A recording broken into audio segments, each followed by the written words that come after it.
Homme attentionné, à la personnalité assez douce et pourtant rongé de remords quant à la tragédie qui lui est arrivée, il est un super-héros de l'écurie Marvel considéré comme étant indestructible. Salut tout le monde, c'est Iko et aujourd'hui j'ai décidé avec deux copains de braquer les projecteurs sur Luke Cage. Yo les tracteurs!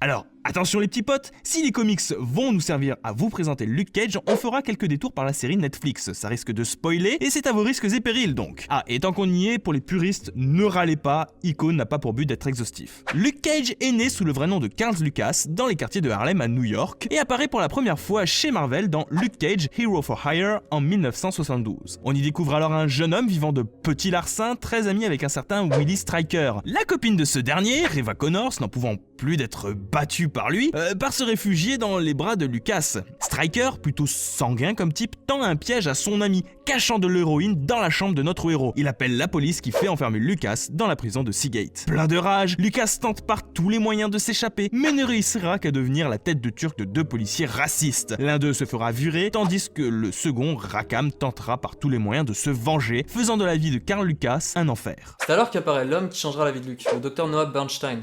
Celui-ci souhaite travailler dans la prison de Seagate sur un agent biologique et voit en notre héros un potentiel certain pour que son produit miracle puisse fonctionner. Du coup, il va aller faire chanter Lucas, c'est-à-dire que si Lucas devient son cobaye, alors sa réputation sera lavée. Ce qui lui permettra au passage d'être libéré parce que, on le rappelle, Lucas est innocent. Évidemment, vous vous en doutez, c'est le parfait prétexte pour que tout ça tourne mal. En effet, Rackham, revanchard, vient faire capoter l'expérience, et il y a des explosions, il y a un moult effet pyrotechnique et des suites de sabotage. Donc Carl Lucas en ressort transformé. Une transformation qui lui permettra enfin de s'échapper de cette prison tout en se faisant passer pour mort. Lucas voit devenir sa peau si dure qu'il devient résistant aux armes à feu, aux explosions, bref, à peu près tout et n'importe quoi. Et pour vous dire, s'il a besoin d'être opéré, seul un laser peut trancher sa peau, ou une lame en adamantium. Une fois sorti de prison, Lucas change de nom civil pour Luke Cage et se fera désormais appeler Power Man. Ses ennemis, essentiellement son ex-copain Willie Stryker, devenu mania de la drogue entre-temps, se faisant appeler Black Diamond. Il affrontera également Gideon Mass, Kimistro ou encore Discus et Stiletto, des personnages assez récurrents dans ses aventures. Au-delà de ça, Luke Cage, c'est aussi le grand copain d'Iron Fist, c'est un autre super-héros au point luisant avec lequel il va fonder les héros alloués.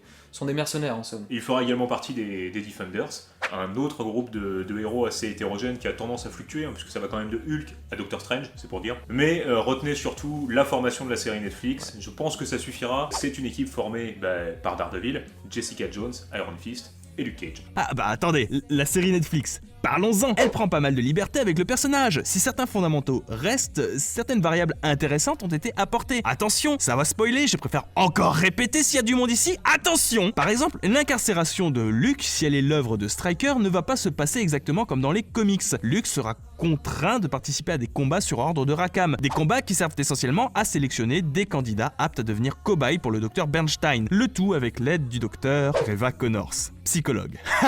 Comment je vous spoil l'intrigue finale? Bon, je vous ai prévenu, tant pis pour vous. De même, Power Man restera un simple surnom donné par l'oncle Ben de service, un Rip-Hop Hunter.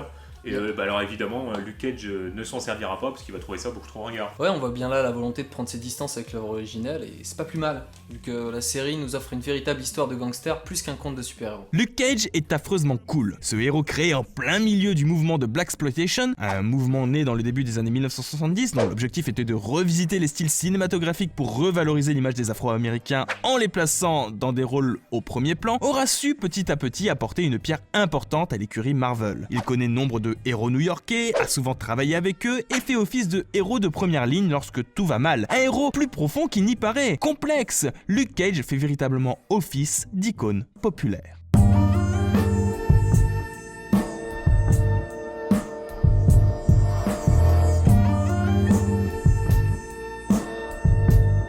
J'espère que l'épisode sur Luke Cage vous aura plu. Je dois vous avouer avoir été pas mal marqué par sa série que je vous recommande chaudement. Ah, et tenez, tant que je suis dans les recommandations, allez faire un tour chez Gordon et Murdoch, les deux lascars avec qui j'ai présenté l'icône d'aujourd'hui. Eux, leur trip, c'est les comics. Si ça vous branche, go! Merci à toi Iko de nous avoir invités sur ta chaîne pour faire cette vidéo, c'était super sympa. Et puis toi qui regardes, si ça t'a plu, écoute, on t'attend sur notre chaîne YouTube Gordon et Murdoch pour découvrir avec nous le monde des comics. Ouais, on n'est pas des experts, mais on est des simples amateurs. Et puis voilà, si vous aimez déconner autour des comics et découvrir un petit peu tout ce qui se fait de, entre guillemets, mainstream chez Marvel et DC, bah, vous êtes les bienvenus.